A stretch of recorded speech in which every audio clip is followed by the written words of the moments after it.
হায় হায় হায়, এত বড় নেত্রী জানাজাই তো হলো না। কেন জানাজা হলো না? জানাজার মধ্যে মোল্লায় তো সূরা ফাতিহা পড়লো না। নাউজুবিল্লাহ, জানাজার মধ্যে মোল্লা তো সূরা ফাতিহা পড়লো না। ওই 2 পয়সার এক মৌলবী, ভণ্ড মৌলবী ফতোয়া দিয়ে দিয়েছে। বেগম খালেদা জিয়ার ইন্তেকাল হলো এবং এখনো তো রাষ্ট্রীয় শোক চলছে, 3 দিনের শোক। তার জানাজা হলো। জানাজা পড়ালেন কে? আমাদের উস্তাদ আল্লামা আব্দুল মালিক হাফিজাহুল্লাহ।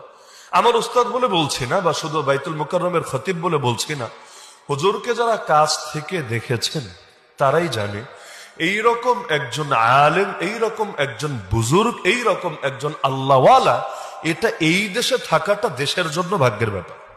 যার লেখা বই, আরে বাংলাদেশ তো বাংলাদেশ, যার লেখা বই মালয়েশিয়ায় বলেন, আফ্রিকায় বলেন, মিশরে বলেন, পৃথিবীর বহু দেশে সিলেবাস ভুক্ত। আমরা যখন মার্কাজুদ্দোয়ায় ছিলাম ইফতা বিভাগে, আমাদের চোখের সামনে আমরা দেখেছি মালয়েশিয়া থেকে মানুষ এসে দেখা করতে হুজুরের সাথে, যে আমরা তো তাকে দেখি নাই, আমরা তার কিতাব পড়েছি, এসেছিলাম ইস্তেমায়, এসেছিলাম অমুক প্রোগ্রামে, এসেছিলাম তমুক কাজে, তো এখন একবার দিলটা চাইলে হুজুরের সাথে সরাসরি দেখা করি। আমাদের গর্বে বুকটা ফুলে উঠতো, মাশাআল্লাহ, আমরা সরাসরি কিতাব পড়তে পারছি।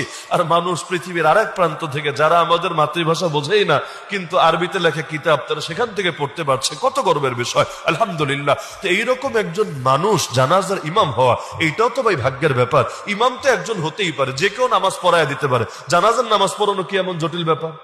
জানাজার নামাজ পড়ানো কি এমন জটিল ব্যাপার? এলাকার অনেক মুরব্বীরাও পারবে, যারা হুজুর না। এলাকার অনেক মুরব্বী যদি কেরাত শুদ্ধ থাকে, দোয়া দুরূদ শুদ্ধ থাকে, অনেকে পড়ায় দিতে পারবে। সেখানে এই ধরনের এই মাপের একজন ইমাম জানাজা পড়ানো